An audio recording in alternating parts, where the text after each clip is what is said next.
Simbora, galera, para mais um vídeo por aqui. Olha, rodada número 2 cheia de polêmicas, né? Com a arbitragem. Isso não é novidade no futebol brasileiro, mas novamente aí a arbitragem sendo um protagonista ruim do futebol brasileiro. A torcida do Sport ficou muito na bronca. Ontem a gente mostrou um pouquinho aí do que foi a reação do Luiz Heitor, que hoje ficou mais bravo ainda porque saiu o áudio do VAR e ele tem razão, cara. Foi realmente uma coisa absurda que aconteceu na Ilha do Retiro. E também é absurdo que aconteceu no jogo Internacional e Cruzeiro, né? O jogador Jonathan, que era da base daqui, foi vendido para o Cruzeiro, foi expulso, para mim, de forma muito exagerada também.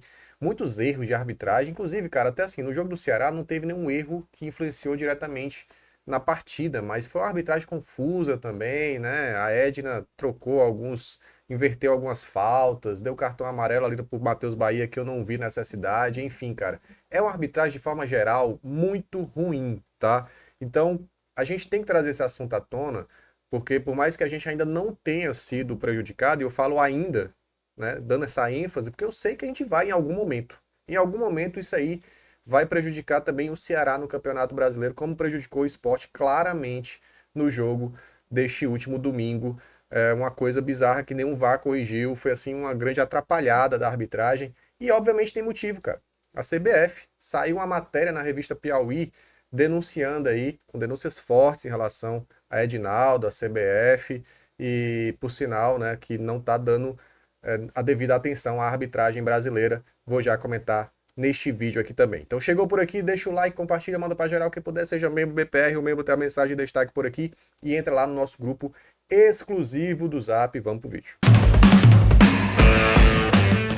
Galera, relembrando aqui o jogo de ontem, né? Claramente o Sport foi prejudicado, estava 1 a 1, um jogo equilibrado contra o Palmeiras. E aí eu até reajo novamente ao Luiz Heitor, porque ele trouxe aqui o áudio do VAR, cara. A justificativa, desculpa, que eles trouxeram para marcar pênalti pro Palmeiras nesse lance aqui, ó. Aí ele dribla e é calçado. Volta pra mim naquela imagem da outra fechada. Ele dribla é calçado. Calçado é aqui, rapaz. Segura aqui no meu calçado, pelo amor de Deus. Toma vergonha na cara, porra. Parece que tu nunca jogou bola na vida. Pelo amor de Deus. Bom, tá aí o áudio do VAR. É isso aí. Essa sem vergonha aí mais uma vez. Cara, mas é bizarro mesmo, pô. Se fosse contra o Ceará, eu tava muito puto. Ele fala que o jogador do Palmeiras foi calçado. Dribla e é calçado. Volta pra mim naquela. Olha o ângulo que o VAR pegou para chegar a essa conclusão. De longe, bem de longe. Como se o jogador do Palmeiras tivesse sido, né, tivesse levado um pisão do jogador do Sport, tá? Era só olhar esse lance aqui, cara. Todo mundo teve acesso. Era só isso aqui, ó. O jogador do Sport vai na bola, tá? Claramente. Pisa no chão. E depois o jogador do Palmeiras arrasta o pé e bate no pé do jogador do Sport, né? Então, assim, vamos ser justos, cara. O Sport realmente foi prejudicado. E Douglas, e agora? Você tá defendendo o Sport? Não, cara, tô defendendo o futebol brasileiro, né? Tô defendendo o que é justo. Porque isso vai acontecer com o Ceará em algum momento. A gente, né, principalmente os times do Nordeste, times com menos orçamento, eles acabam sendo até mais prejudicados, porque na dúvida eles botam contra a gente, cara. Que tem menos força na mídia, tem menos força de influência, de política dentro da CBF. Então isso preocupa demais, tá? Demais. E não é por acaso. E não é por acaso, porque saiu matéria na revista Piauí fazendo denúncias graves em relação à CBF. Eu compartilho com vocês o tweet do Liberta Depré falando sobre isso, tá? Em relação ao nível de arbitragem brasileira. Segundo a revista, apesar da boa vida concedida aos aliados, presidente de confederações estaduais e amigos, a CBF de Edinaldo cortou verba para treinamento da arbitragem desde o ano passado. Isso aqui é bizarro. Isso aqui é de fato bizarro. Eu fui atrás da matéria, tá? A matéria realmente, assim, fica a dica para quem quiser ler toda. Tem várias denúncias aqui em relação a favorecimento de amigos, né, do presidente, da CBF, que muitos viajaram para a Copa de 2022 aí, ficaram em hotel 5 estrelas, tudo pago pela CBF. Pessoas que nada tinha a ver com a CBF, de acordo com essa matéria da revista Piauí, né? E eu vou até pular para essa parte da arbitragem, né? Porque é uma entidade bilionária, tá? Que ainda responde a 43 protestos em cartório por dívidas, somando 2 milhões e 600 mil reais em torno disso, né? que é bizarro também. E aí, apesar de bilionária, a CBF cortou verba para o treinamento da arbitragem do ano passado. Olha essas aspas. O treinamento dos árbitros vem sendo feito apenas por videoconferência. É como se um clube contratasse um técnico europeu que ficasse treinando jogadores lá da Europa. Não tem cabimento, diz um árbitro aí para a revista, né? O resultado foi catastrófico. No campeonato do ano passado, 110 árbitros foram afastados por falhas técnicas. No ano anterior foram 40. E vão afastar quantos esse ano, né? Então, assim, é um problema que não estão ligando de resolver. Porque apesar de ser uma entidade bilionária, né, cheio de recursos, não dá treinamento, não dá prioridade para a formação de árbitro, para a preparação de árbitro. E os árbitros ficam aí, cara, atrapalhando os jogos do futebol brasileiro, baixando o nível dos jogos do futebol brasileiro, tá? Então fica esse alerta. Claro, a gente brinca às vezes, né, em relação a um rival aqui do Nordeste que acaba perdendo, um Luiz Heitor que fica pé da vida. Tem esse lado, mas, cara, tem esse lado de ser prejudicado pela arbitragem que aí eu já perde a graça pra mim, sabe? Aí já liga aquele sinal de alerta, porque acontece com eles, vai acontecer com a gente. Em algum momento vai ser eu aqui ou o Klaus aqui no canal, pé da vida com a arbitragem. Então fica esse alerta, até porque é um problema crônico do futebol brasileiro que ninguém quer resolver, né? Absolutamente não há aí uma proposta, um projeto para se resolver, para melhorar o nível de arbitragem. Tá bom, galera? Seguinte, vamos falar um pouquinho de Ceará. O Ceará tá muito bem, obrigado. Claro que foram só 2 jogos, mas é um destaque que até traz aqui o jornal O Povo. Melhor início na Série A desde 2010, né? Um empate, uma vitória. Ah, se tivesse vencido o Red Bull Bragantino também. Eram 6 pontos, cara. Mas 4 pontos em 2 jogos, né? Nos 2 primeiros jogos. Foi exatamente o que aconteceu também em 2010, quando o Ceará até teve um início bem legal de Brasileirão. Chegou ali a brigar pela liderança contra o Corinthians. Aí teve a pausa da Copa do Mundo e depois voltou bem pior. Saiu o treinador também, enfim, mas começa muito bem o Ceará, e não é só pelos esses 2 primeiros jogos não, cara. O SofaScore também traz o destaque, né? O Ceará tem o segundo melhor aproveitamento dos times da Série A na temporada 2025, desde que começou o ano. Foram 19 jogos, 13 vitórias, 4 empates, 2 derrotas, né? 2 derrotas, inclusive, fora de casa, uma contra o Náutico, outra contra o Bahia. 75,4% de aproveitamento, 36 gols, 13 gols sofridos, e aí mais alguns destaques aqui, algumas estatísticas, além do título, né? O Ceará vai muito bem, obrigado, nesse começo de temporada. Claro que o sarrafo agora aumentou, agora é Série A, né? A gente vai ter que esperar um pouquinho mais para ver como é que o Ceará se comporta nos próximos 5, 10 jogos, para ver se sustenta algo assim. Não vai sustentar 75% de aproveitamento, né?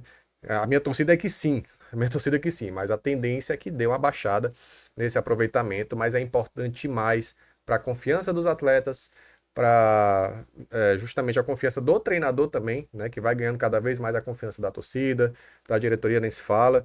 Então, parabéns aí a todos, que continue assim, tá? Que continue assim, o Ceará realmente vai fazendo um bom começo de temporada.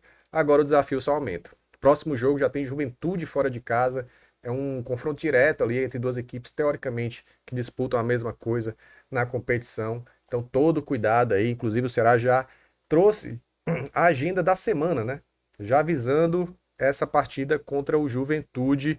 Parabéns à diretoria que vai fretar um voo. Tem que fazer isso mesmo, cara. Tinha que fazer isso mesmo. O Ceará joga sábado lá em Caxias do Sul e na terça-feira já joga aqui no Castelão contra o Vasco da Gama. São 2 jogos em pouco tempo, né? Mal vai ter tempo de descanso, então a logística é complicada e o Ceará acertou muito nessa decisão, tá? Seguinte, hoje é dia 7, então vamos lá. Hoje, reapresentação, treinamento às 16 horas lá em Porangabuçu.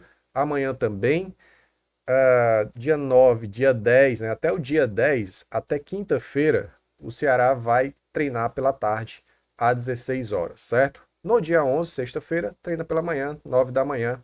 E aí, à tarde, às 16 horas, já vai estar embarcando para Caxias do Sul. No dia 12, tem ainda o treino dos não relacionados para a galera que não viaja, né? E no dia do jogo, né, o Ceará atua às 16 horas e volta no mesmo dia.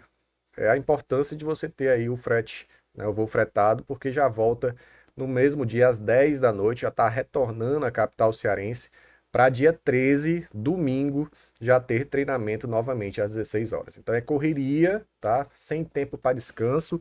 O descanso foi ontem, né? Foi domingo aí. E até hoje, 16 horas, é o tempo de descanso dos jogadores. A partir das 16 horas, meu amigo, pau na máquina. Já focar nesse jogo contra o Juventude e depois já o jogo contra o Vasco na terça-feira. Dá tempo nem de respirar, tá? Então ficou dessa forma aí a tabela do Brasileirão até então. Será na terceira posição, 4 pontos, pega o Juventude 16 horas. E é o seguinte, Léo Condé falou um pouquinho sobre o que vem pela frente, né? Como o Ceará vai tratar aí essa semana de preparação e falou um pouquinho sobre o Lelê, jogador que foi contratado e ainda não atuou. Vamos escutar um pouquinho aí, Léo Condé. É outro ponto que eu tenho falado muito. É uma equipe que está totalmente em formação, tem 3 meses praticamente jogando junto, né? Algumas peças que são remanescentes da temporada passada, mas muitos chegaram esse ano. Então sempre a gente tem uma margem boa para crescer e evoluir em todos os quesitos. É difícil o nosso calendário, são muitos jogos no intervalo curto. É um privilégio ter essa semana aberta. Vamos procurar trabalhar, fazer os ajustes que a gente entende, tanto na base de treinamento quanto na base de vídeo. Fazer uma boa, aproveitar bastante essa semana, né? Vamos viajar para Caxias, o clube está se mobilizando para a gente tentar ir no voo fretado aí, para a gente ter uma boa viagem, conseguir fazer um bom jogo, que já retorna, já tem um jogo difícil contra o Vasco também, um jogo Exatamente. Complicado. E em relação à questão do Lelê, a gente... um atleta que a gente acredita que vai... Você vê que bota praticamente na mesma semana, né? É Juventude e Vasco, porque não dá tempo nem de estar se preparando só para um jogo, né? É tanta correria aí que ele já fala das 2 partidas. Desculpa o pause nesse frame também, viu, professor? Ficou terrível. Vai nos ajudar bastante, porém ele está voltando agora, nesse processo que ficou de negociação, ele quase que não estava fazendo muito trabalho com bola, informação que chegou até a gente no Fluminense, agora ele está fazendo os primeiros trabalhos, ele precisa melhorar um pouco o aspecto físico e técnico. A gente acredita que essa semana ele já possa ter condições da gente levar e contar com ele para o jogo.